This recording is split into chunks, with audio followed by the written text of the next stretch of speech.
J'ai donc entre les mains la totalité des œuvres de Thierry. Nous avons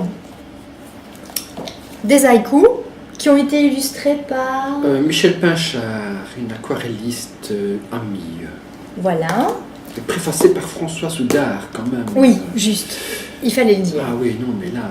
Mais je te laisse poursuivre très bien. mes petits débuts.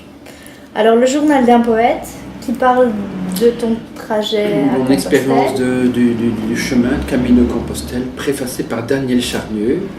Qui lui aussi écrit de très jolis haïkus. Oui, entre autres, mais des romans. Et d'autres choses. Et Charles Plisnier, oui. en fait, c'est une des grandes figures de la littérature belge francophone. Oui, très juste. Et très sympathique, oui, on peut le signaler. Tu le connais. Oui. Alors, Terroir d'Outre-Clair. Terroir d'Outre-Clair, c'est mon premier recueil de poèmes. Tout premier. Tout premier, oui. Et c'est pas haïku, là. Pas haïku, non, mais c'est un peu varié, quoi. Poème court, c'est quelques toujours poèmes en prose. En corrélation avec ce que tu fais maintenant ou... On évolue tous, mais tout en restant soi-même, quoi. Hein. Là, tu vas me lire le titre. Triade. Ah d'accord, et c'est Alors, pour ça que tu le mets... Oui, voilà, en trois, en triangle, ça fait référence à la Trinité, ça fait référence aux trois étapes de la vie, l'âge, l'enfance, l'adolescence, l'âge adulte, le triumvirat, enfin il y a plein de symboles. Toujours autour du triptyque, 3, quoi. Ouais, triptyque, D'accord. Voilà aussi. Et alors celui qui moi m'a le plus interpellé, c'est Femme plurielle singulière, c'est... un bel hommage aux femmes. Oui, un hommage, mais un hommage aussi, pas seulement un hommage idyllique. Je voulais pas faire de la femme quelque chose parce que j'ai toujours eu tendance à, et encore peut-être un peu maintenant, à mettre la femme sur un piédestal. Là, j'ai tempéré, j'ai aussi eu des expériences difficiles, pas seulement amoureuses, mais aussi dans les relations amicales avec la femme. Et je crois que je suis très très complice avec la femme, qui me rappelle mon côté sensible, féminin, et j'ai beaucoup plus d'amis que d'amis.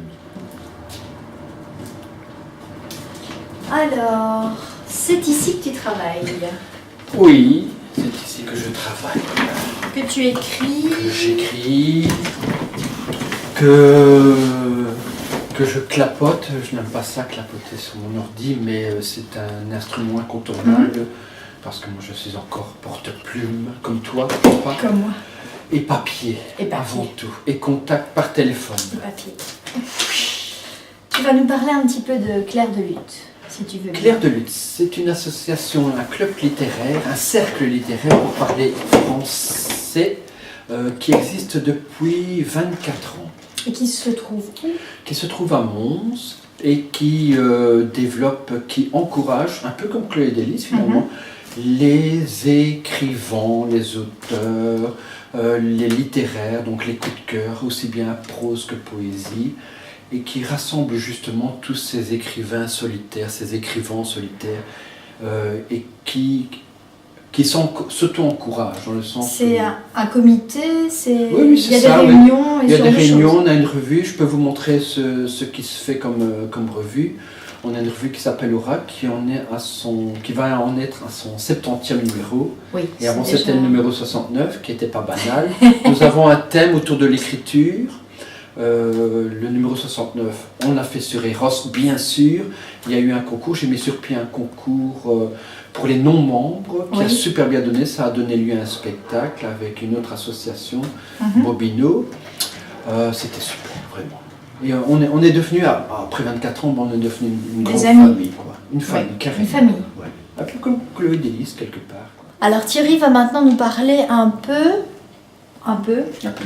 du café-théâtre pour lequel il écrit quelques petits scénarios. Voilà, le G-Théâtre existe depuis 30 ans. On a retapé une école qu'on a eue à Arvan, qu'on a eue la ville de Mons. Et on fait des cafés-théâtres, des petites scénettes humoristiques. J'ai eu la chance d'écrire en collaboration avec Jérémy Brasseur. Et donc on met en scène tout cela, voilà, un truc très humoristique, déjanté, qui te plairait, je crois. Avec des gens de la Avec région. des gens de la région, Toujours. donc le G-Théâtre. Et puis il y a eu aussi la Livre de Café, le café littéraire qui a Que je vécu- connais aussi. que tu connais, qui a vécu 2 ans. C'était une époque intense et formidable. On collabore avec plein d'associations, dont le Box Théâtre qui a mis en scène mes écrits là que tu Oui. vois. C'était un superbe souvenir. Et j'ai eu la grande chance de présenter Anne-Sophie aussi. Alors ici, c'est le sommet. Voilà, on est au sommet, on n'est pas au sommet de la ville, puisque le sommet de la ville, c'est le pied du beffroi, là. Hein, et notre beffroi, bien sûr, qui fait près de 90 mètres de haut. Très belle vue, hein. Oui, c'est super. Super. En plus, on a une vue montante des toits, des fameux toits de Mons que Jules Destrée a si bien décrit. Les toits de Mons. Puis Saint-Vaudru, classé patrimoine mondial de l'UNESCO. Le beffroi aussi, puisque ça fait partie des beffrois du Nord. Hein, ça, tu sais peut-être. Hein, il y a une dame de Claude-Élise qui en a très bien parlé. Martine Delis-Snap. Voilà. Merci Bob. Le campanile de l'hôtel de ville. Nous avons aussi la faculté de Mons. Juste. Et puis derrière les arbres, on a pas Saint-Nicolas, Sainte-Élisabeth rue de Voilà. Nîmes. On va se dire au revoir. On va se dire au revoir. À bientôt. Merci Thierry. On se fait la bise. Mouah. Et là et moi. Mouah. Au revoir Bob. Au revoir Bob.